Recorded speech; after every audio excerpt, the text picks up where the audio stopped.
Policiais civis acusados de envolvimento na morte do empresário Fernando Araújo Pontes durante uma operação em Presidente Figueiredo convocaram a imprensa hoje pela manhã para esclarecer a versão deles. O problema é que o grupo que usaria o espaço para se defender faltou à reunião. A coletiva marcada com os 4 policiais e com o delegado envolvidos no caso contou apenas com a participação do presidente e do vice-presidente do Sindicato dos Policiais Civis do Estado. A coletiva com os policiais civis acusados estava marcada para começar às 9 horas da manhã. Só que minutos antes de iniciar, o presidente do Simpol informou que os policiais decidiram por conta própria não comparecer à sede da Simpol.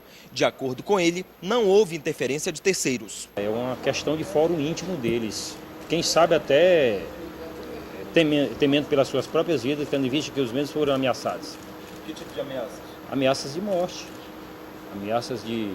Várias ameaças que eles recebem pelos telefones. Não houve interferência de maiores? Não houve interferência de terceiros.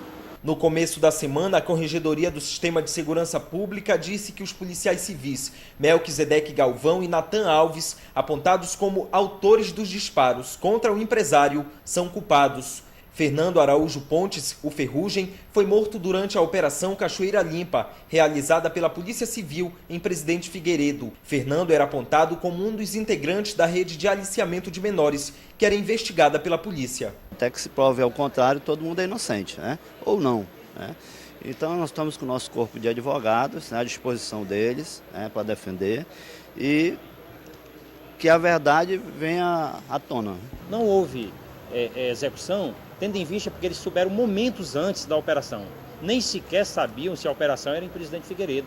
Eles achavam que essa operação era em Manaus.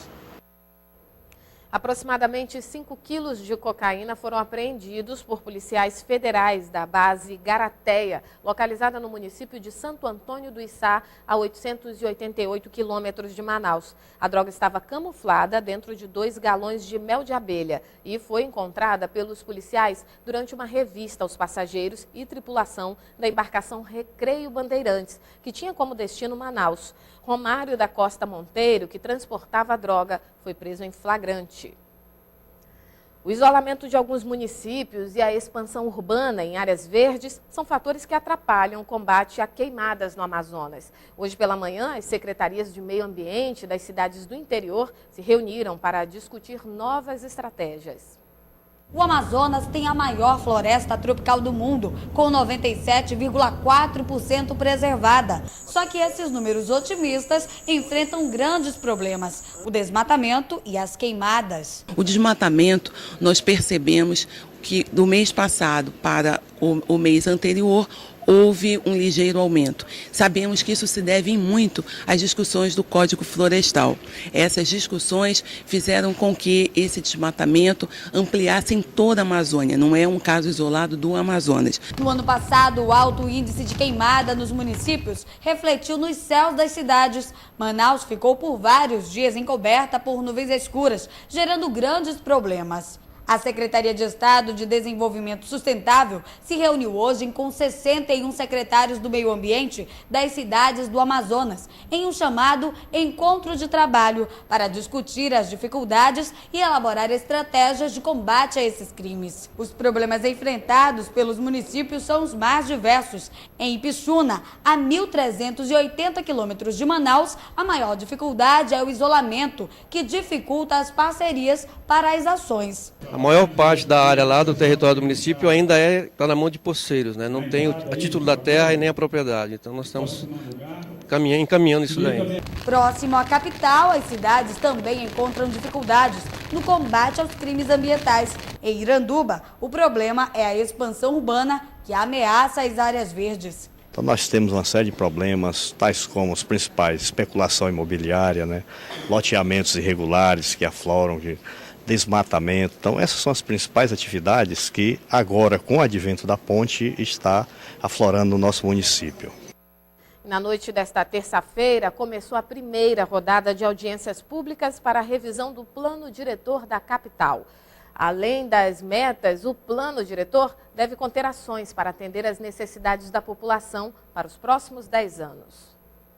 É a primeira vez que o plano diretor, baseado na participação efetiva da população durante todo o processo, é discutido em Manaus. Desde maio, 2.500 questionários foram distribuídos em 63 bairros da cidade. Vamos ter que percorrer as 3 etapas, que a próxima é a estratégias e depois a homologação dessas propostas feitas pela população, para poder nós inserirmos ou transformarmos o anteprojeto de lei que vai ser mandado à Câmara. O plano diretor de uma cidade é o conjunto de leis que organiza o crescimento e principalmente o funcionamento do município para os próximos 10 anos. Além de metas, o plano deve trazer ações que atendam às necessidades da população, como, por exemplo, investimentos na saúde pública, no transporte coletivo, segurança, saneamento básico, entre outros. O plano também vale para as áreas rurais da capital. Essa primeira etapa de audiências acontece até o próximo dia 2 de agosto.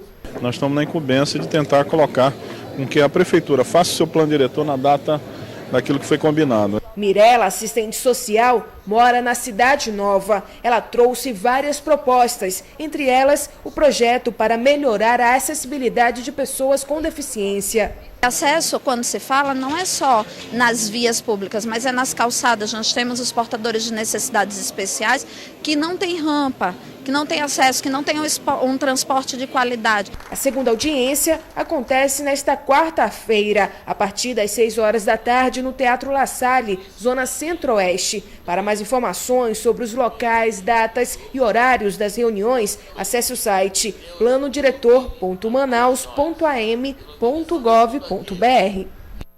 As defensorias públicas do Amazonas operam hoje no limite. Alguns casos demoram anos para serem concluídos ou sequer chegam a uma conclusão. Isso porque a demanda é grande no estado. Na tentativa de melhorar os serviços, hoje pela manhã um novo prédio da Defensoria foi inaugurado. Apenas 48 defensores públicos atuam hoje nos milhares de processos que tramitam em todo o estado. O resultado é o esgotamento visível nas defensorias espalhadas pela capital e pelos municípios do interior. Como forma de diminuir a quantidade de processos parados, foi anunciada hoje a inauguração de uma nova sede da Defensoria. O prédio, localizado na Avenida Maceió, no Adrianópolis, vai servir de base central para as outras defensorias públicas do estado. Essa vai ser a sede central, mas a 24 de maio continua funcionando e outros locais onde a Defensoria funciona vai continuar funcionando. E você pode estender isso, você tem no PAC, tem Defensoria, você tem vários locais hoje que é possível você manter isso funcionando. O governador Omar Aziz também anunciou a contratação de outros 60 defensores públicos que devem ser convocados em breve. As defensorias públicas servem para dar assistência a pessoas que estão com processos na justiça, mas não têm condições de bancar um advogado particular. O problema é que a demanda é muito grande. A população está precisando e a defensoria está em 24 núcleos diferentes e você vê que está todo o tempo lotado. E a partir desta quinta-feira, Manaus vai sediar um encontro entre artistas do norte do país durante o projeto Teatro em Foco, um encontro amazônico. A ideia é incentivar o setor na região, promovendo palestras e oficinas gratuitas. De quinta a domingo tem uma programação vasta e gratuita para a população também. Tem debate, discussão, mesa redonda, especialistas da cultura, tanto do Brasil inteiro, do norte, quanto de Manaus, estarão juntos congruindo para essa questão do debate, da discussão e das melhorias no campo do teatro, no nível regional e para o Brasil. Cinema no Amazonas? Aqueles que se arriscam enfrentam muitas dificuldades, mas conseguem provar que a produção cinematográfica tem futuro aqui. Jorge é um amazonense que vive de perto os efeitos da desigualdade social. Desempregado, ele se vê obrigado a roubar uma lata de leite para sustentar o filho que nasceu com uma doença rara e que não pode ser amamentado pela mãe, tampouco por leite comum. O curta-metragem de 20 minutos é uma produção realizada sem recurso financeiro. Ele leva uma mensagem justamente que é o que a gente acha que é a realidade hoje. O filme não só retrata o cenário amazonense, como mostra que muitos jovens da região têm talento de sobra para a produção cinematográfica. E eu digo assim que o desafio, o melhor foi o desafio, o mais legal foi o desafio. Jake Praia, produtora audiovisual, disse que a produção de cinema na região, por enquanto, ainda parte de um grupo pequeno.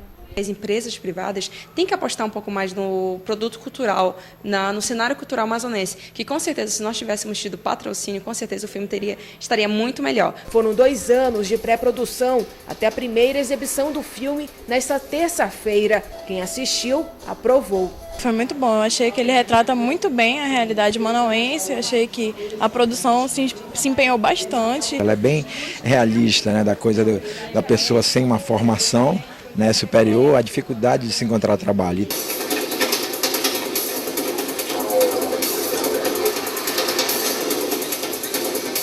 Graças a Deus, Jorge.